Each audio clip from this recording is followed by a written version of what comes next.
네, 강프로입니다. 자, 오늘 포스코 DX 4% 하락입니다. 또 내려요, 또 내려. 그쵸? 오늘 시장이 안 좋습니다. 그리고 포스코 DX에 관련돼서 제가 계속해서 말씀드리고 있죠. 이제 매수 구간까지 내려왔습니다. 그리고 이격이 너무 높을 때는, 그쵸? 시장이 하락하고 맞물렸을 때, 단기적으로 손실이 커질 수 있어요. 그래서 내가 막 싸게 잡아서, 그쵸? 뭐, 여기 보유하고 있다. 그렇더라도 내가 어느 정도의 이 완만한 그 차익 실현 정도, 그쵸? 어느 정도의 차익 실현 정도는 해가면서 하는 게 좋다. 그게 내가 적게 먹더라도 심리를 지킬 수 있기 때문에 최종적으로는, 수익 금액 자체가 커질 수 있는 그런 환경이 갖춰지는 겁니다. 자, 그래서 오늘 이야기 드릴 내용은요. 시장 관련해서 어떤 식으로 봐야 될지 지금 시장이 좀 안 좋아요. 그리고 그 포스코 DX 관련한 내용들 있죠. 뭐 스마트 팩토리 관련해서 뭐 로봇 관련주들, 그쵸? 이런 움직임이 어떻게 진행될 건지 그 부분에 대해서 제가 이야기를 드리도록 하겠습니다. 자, 우선 포스코 DX는 오늘 같은 경우에 한 3% 정도 하락 중인데 코스닥이 1.8% 하락 중입니다. 그쵸? 근데 시장에 대한 하락폭은 거의 막바지에 와 있다고 보시면 됩니다. 그리고 포스코 DX가 여기 고가 형성한 이후에, 그쵸? 하락폭을 조금 키운, 여기 대략 한 7만 원 중반 후반대에서 하락폭을 키운 이 구간은 시장에 대한 영향이기 때문에 포스코 DX를 볼 때는 시장을 반드시 봐야 됩니다. 그리고 무엇보다 2차 전지 관련된 모멘텀으로 7월 달까지 강세를 보인 건 맞습니다. 그런데 8월 달 이후에는 2차 전지 관련된 내용들, 그쵸? 뭐 퓨처엠도 그렇고 에코프로, BM도 그렇고 상반된 움직임을 보이고 있어요. 그렇다는 건 포스코 DX는 완벽하게 지금 스마트 팩토리, 그쵸? 이쪽에 대한 모멘텀을 완벽하게 받고 있다는 거고 협동 로봇과 함께, 그쵸? 계속해서 강세를 보일 수 있는 모멘텀을 가지고 갈 수 있습니다. 저는 계속해서 이렇게 말씀드려요. 지금 한국 시장에서 두 가지로 분류를 해야 된다. 첫 번째, 2차 전지, 두 번째, 반도체. 그쵸? 로봇 AI 관련된 내용들, 뭐 여기하고 더해서 뭐 스마트 팩토리 관련된 내용들 여기는 빠졌잖아요. 빠지려고 빼놓은 게 아니라, 그쵸? 2차 전지의 일부, 반도체의 일부 이렇게 소속이 되어 있습니다. 제가 왜 그렇게 말씀을 드리냐면 스마트 팩토리 관련된 뭐 로봇이나 AI 관련된 요런 쪽은요. 지금 이쪽에 특화되어 있는 종목들은 시가총액이 2차 전지나 삼성전자 같은 이런 초대형주급하고는 사실상 차이가 조금 있습니다. 그래서 이렇게 말씀을 드린 거니까 이 부분은, 그쵸? 이해를 반드시 하셔야 됩니다. 이 부분이 안 좋다는 게 아니에요. 그렇죠. 시장을 이끌어가는 이 두 가지 축이 2차 전지와 반도체 이 두 가지에서 계속해서 순환매가 발생을 하면서 시장을 안정시켰을 때, 그렇죠. 로봇과 AI 그리고 그 포스코 DX 같은, 그렇죠. 이런 종목들이 계속해서 강세를 보일 수 있다. 그래서 시장이, 그렇죠. 어느 정도 반등이 나왔을 때 이렇게, 그렇죠. 12월 말처럼 강세폭을 다시 키우고 시장이 다시 꺾이는 상황이 됐을 때는 하락폭을 키우기도 하지만 지금 시장은요. 어떤 상황이 돼 있느냐? 코스피 기준에서 보겠습니다. 어차피 코스피가 떨어질 때 코스닥도 함께, 그쵸, 하락할 수 있는, 거의 뭐 그냥 100% 하락한다고 보면 되니까 이 기준에서 제가 이야기를 드릴게요. 자, 보세요. 코스피는 어디부터 어디까지 떨어진다 또는 어디부터 어디까지 올라간다 이렇게 보지 말라는 겁니다. 어떤 구간을 기점으로 해서 주가가 떨어지기 시작하면 우리가 삼성전자의 가격을 보고요. 그리고 환율의 가격, 그렇죠? 그리고 이 내용은 조금 어려운데 채권의 금리 상태를 봐야 됩니다. 근데 채권의 금리 상태를 봤을 때는 미국에 있는 10년물 국채, 그렇죠? 여기랑 연동이 되기 때문에 이것과 함께, 그렇죠? 그리고 금리 전망까지도 이렇게 연결이 되는데 제가 간단하게 표현해 드릴게요. 코스피 빠진다. 자, 그럼 삼성전자 빠지죠. 삼성전자 빠진다. 그럼 환율 올라가요. 환율 올라간다. 그러면 달러 가치가 강해지는 거고 달러 가치가 강해지면 강해질수록, 그렇죠? 10년물 금리는 압박을 받습니다. 자, 그러면 한국 시장에서도 10년물 금리는 미국에서 받기 때문에 압박을 받을 수밖에 없고 이런 상황이 벌어졌을 때는 인플레이션이 잡혀요. 근데 인플레이션이 잡혔을 때는 연준에서 금리를 낮춰야 될 수밖에 없다. 단지 여기서 우리가 모르는 점은 시간적인 문제다. 시기의 문제예요. 시기. 언제 금리 내릴 거냐? 요 시기의 문제인데 이 시기를 정확하게 맞추는 건 뭐 외환 트레이더나 이런 쪽에 투자를 하는 사람들이 맞추는 겁니다. 근데 우리는 그럴 필요가 없어요. 우리는 주식을 하는 거예요. 그렇죠? 우리는 어떤 종목을 매수해서 2주 장기 투자한다. 그럼 3개월 안쪽으로 그냥 끝내고, 그쵸? 많이 수익을 냈을 때는 정말 막 뭐 200%, 300% 이렇게 가면 좋겠지만 기술적으로 보더라도 제가 앞서 말씀드린 이런 내용을 가지고 기술적으로 보더라도 50%, 100%의 수익은 3개월 안에 모두 나올 수 있습니다. 근데 모든 종목이 그렇게 되는 건 아니지만 어떤 특정한 상황, 즉 신고가 구간에 대해서 이해만 한다면 이런 상황들을 내가 사전에 알고, 그쵸? 계속 매매를 이어갈 수 있다는 겁니다. 근데 그 시작점에 있는 게 신고가 종목이라는 거예요. 포스코 DX도 마찬가지예요. 신고가 종목입니다. 신고가 종목. 그래서 제가 계속해서 강조를 드리는 거고, 지금 1월 들어서 나온 하락세는요. 그쵸? 고가에 대한 매물이 나오고 있다. 이런 게 아니라 시장에 연동돼 있는 상황이고, 시장에 연동돼서 하락했는데 시장이 가격대를 낮췄다는 거예요. 그러면 시장에 대한 가격 부담이 내려가면 내려갈수록 어떻게 돼요? 없어집니다. 그러면 그럴수록 환율이 더 올라가잖아요. 환율이 올라가면 어떻게 돼요? 달러에 대한 가치가 올라가는 거고, 지금 달러 가치가 올라가는 게 연준 입장에서 그렇게 좋지가 않아요. 그쵸? 단순히 오늘 그 CPI가 발표됐는데 예상치를 0.2% 이상 상회시켜 버렸어요. 그래서 금리를 인하시키는 시점 자체가 늦어지는 거 아니냐, 이러면서 미증시 장중에 거의 뭐 1% 정도까지 하락세를 키웠는데, 이때 당시에도 강세 종목을 보면 반도체입니다.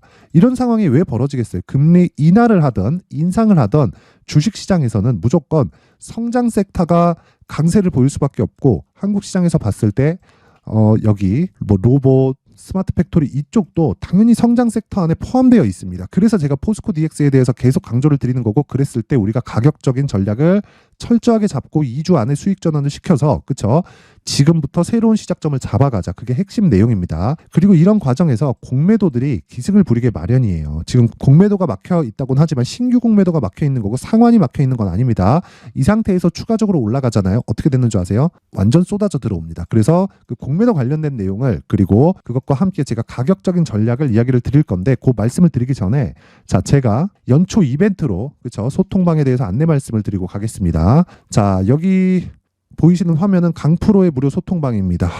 지금 현재 450분 정도 함께하고 있고요. 그리고 거의 한 500분 정도 되는데, 인원을 제가 1000분까지, 그쵸? 1000분까지 입장 인원을 늘리도록 하겠습니다. 1월달 계속해서 이벤트가 되고, 하는 목적은요, 채널 성장을 위함이기 때문에 모두 무료로 진행이 됩니다. 그쵸? 하지만 특징점 2가지가 있다. 앞서 말씀드렸던 대로 무료로 진행한다. 그리고 두 번째, 신고가 종목만 진행한다. 자, 그래서 여기 뭐예요? 그 포스코 DX가 신고가 종목이기 때문에 제가 계속해서 집중하고 관찰을 하고 있는 겁니다. 그쵸? 자, 그래서 다른 신고가 종목들은 어떤 식으로 진행되고 있는지, 그리고 그런 종목들은 어떻게 매매를 하고 있는지 상황을 한번 체크해 보도록 하겠습니다. 자, 내용 보면, 자, 보세요. 1월 12일, 그쵸? 8시 49분, 그리고 8시 50분 어떻게 됩니까? 정확하게 시장가 매수, 시장가 매수. 그쵸? 시가에 그냥 때려 박으란 소리입니다. 그쵸? 자, 그래서 시가에 때려 박는다는 소리는 신고가 종목에 있을 때만 하나입니다. 제가 신고가 종목이 아닌 종목은 거의 하지 않지만 가끔 가다 하나 합니다. 뭐 에코프로 BM이나 이런 종목들, 그쵸? 대형주 위주로만. 근데 이런 종목들을 매매했을 때는 장중에 매매를 하는 경우가 있지만, 그쵸?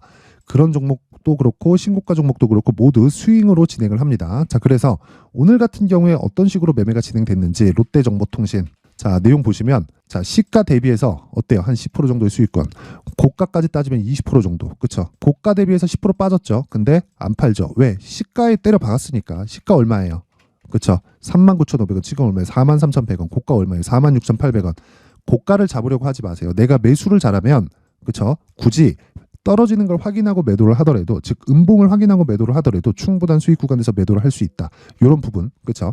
이런 매매를 하기 위해서는 무조건 신고가에 대한 이해가 필요합니다. 그렇죠? 1월 12일 롯데정보통신 정확하게 8시 49분에 나갔습니다. 자, 그리고 흥하해운, 자, 어떻습니까? 바로 신고가 돌파 구간이 발생을 했고, 오늘 갭상승하면서 바로 그냥 상한가에 안착을 했습니다. 이런 종목들도 당연히 신고가 구간에서 이런 상황이 나온다. 즉 매수를 잘했을 때는, 그쵸? 하락하는 구간을 겁낼 필요가 없다. 그리고 하락하는 구간에서도 내가 하락을 확인하고 매도해도 수익 구간에서 마무리가 돼요. 근데 어떤 종목이든 막 상한가 가고 막 하루에 10% 터지고 이럴까요? 그건 아니에요. 그래서 우리가 어떤 구조가 갖춰졌을 때 주식시장 이렇게 된다더라, 이게 패턴을 맞춰라, 이게 아니라요, 주식시장의 원리에 대해서 이해를 하시라는 소리입니다. 원리는요, 앞에 좋을 부분을 먼저 반영하면서 주가가 올라가는 겁니다. 흥하해운이 지금 엄청나게 좋은 실적을 내서 이렇게 상한가를 가고 올라가는 게 아니라 특정한 이슈를 가지고 올라가는데, 그 이슈보다 먼저 신고가를 만들었어요. 신고가를 만든 과정에서 우리는 저가를 버리는 겁니다. 그쵸? 이 구간에서 난 싸게 사야지, 이게 아니라 올라오는 거 확인하고 최단 기간 보유해야지. 그리고 나서 고가를 정확하게 못 잡더라도 오늘 상한가 마감 안 할 수도 있잖아요. 고가를 정확히 못 잡더라도 하락했을 때 그냥 매도하는 거예요. 종가에 그냥 하락했을 때. 그래봤자 그쵸? 내가 얻을 수 있는 손절의 폭은 그렇게 크지 않다. 그래서 신고가 종목을 매매하되 내가 계속해서 스윙급으로 끌고 가고 최단 보유 기간으로 2주 기간을 잡아가자는 겁니다. 그랬을 때 이런 정도의 수익이 나온다. 그리고 시장의 주도주는 무조건 그쵸? 다시 말씀드립니다. 무조건 신고가 종목에서 나옵니다. 그쵸? 그렇기 때문에 우리는 내가 하는 모든 종목이 그쵸? 막 하루에 막 20% 30% 터집니다. 이러진 않아요. 하지만 신고가 종목은 모두 그쵸? 주도주가 되는 과정을 거치는 그 첫 번째 단계다. 즉 주도주는 신고가를 무조건 거쳐옵니다. 그래서 우리는 신고가를 추적 관찰해야 되는 이유가 충분하다. 그렇죠? 뭐 위에 보면 여러 가지 종목들이 있어요. 뭐 에코프로 머티리얼즈 같은 경우에도 뭐 한 3일 정도 보유했더니 뭐 20% 30%씩 터지고 이런 종목들이 있죠. 에코프로 머티리얼즈 계속 중복시키고 1월 8일 날 뭐 이스소프트 상한가 가고 이런 종목들이 있는데 그쵸? 이런 종목들이 모두 다 신고가 종목이라는 거고 그쵸? 이런 걸 제가 소통방에서 진행을 하고 있습니다. 자, 그래서 매매하는 과정에서 내가 막 고가에 물리고 힘들다. 그쵸? 막 손절하고 있다. 하시는 분들은요 와서 배우세요. 제가 1월 달에 그쵸? 소통방 인원 모집을 하고 무료입니다. 그쵸? 채널 성장의 목적이에요. 무료로 하지만 1월 달에 인원 모집을 하고 2월 달에 제가 신고가에 대해서 정확하게 이 방에서 제가 디테일하게 강의를 할 테니까 그쵸? 잘 모르겠다 하시는 분들 그리고 매매를 한번 배워보겠다 하시는 분들은 여기 구독과 좋아요 꼭 좀 부탁드리고요. 상단에 있는 전화번호로 참여라고 문자를 보내주시면 제가 소통방 입장 링크를 그 번호로 제가 순차적으로 공유를 해드리도록 하겠습니다. 이번 주말에 모두 다 승인을 내서 입장을 시켜드리도록 하겠습니다. 자, 그리고 연초 이벤트 하나 더 나갑니다. 제가 신고가에 대해서 계속해서 강조를 드렸기 때문에 그쵸? 뭐 이스트 소프트, 에코프로 머티리얼즈, 뭐 시노펙스 이런 종목들을 그쵸? 지속적으로 내가 추적 관찰할 수 있게 신고가 검색기 그리고 그 다음에 뭐가 있습니까? 그쵸? 신고가 검색기에서 나온 종목들을 어떤 방식으로 그쵸? 어떻게 내가 매매를 해서 장중 매매로 활용을 할까? 그쵸? 그 내용에 대한 부분을 제가 여기 수익 모델에 대한 내용으로 함께 준비를 해놨으니까 이것도 채널 성장의 목적입니다. 그래서 구독과 좋아요, 그쵸? 구독과 좋아요 부탁드리고요.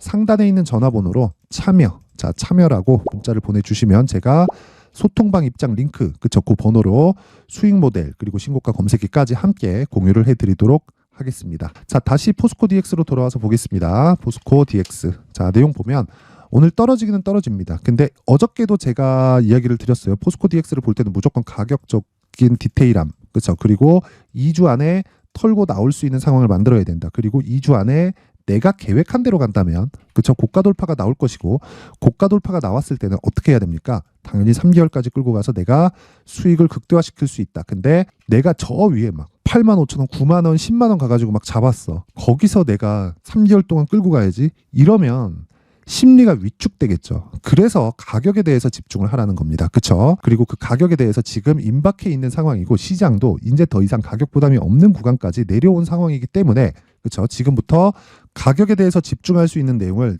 여기 그 포스코 DX의 가격 그리고 단기 보유 전략으로 준비를 해온 겁니다. 자, 이 단기 보유 전략은요. 다시 말씀드리지만 2주 동안입니다. 그렇죠?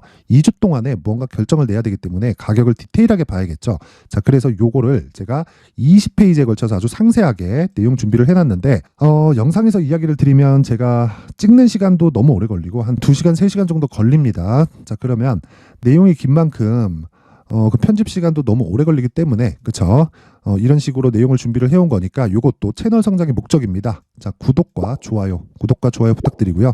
상단에 있는 전화번호로 DX라고 문자를 보내주시면 제가 가격 그리고 단기 보유 전략을 함께 공유를 해드리도록 하겠습니다.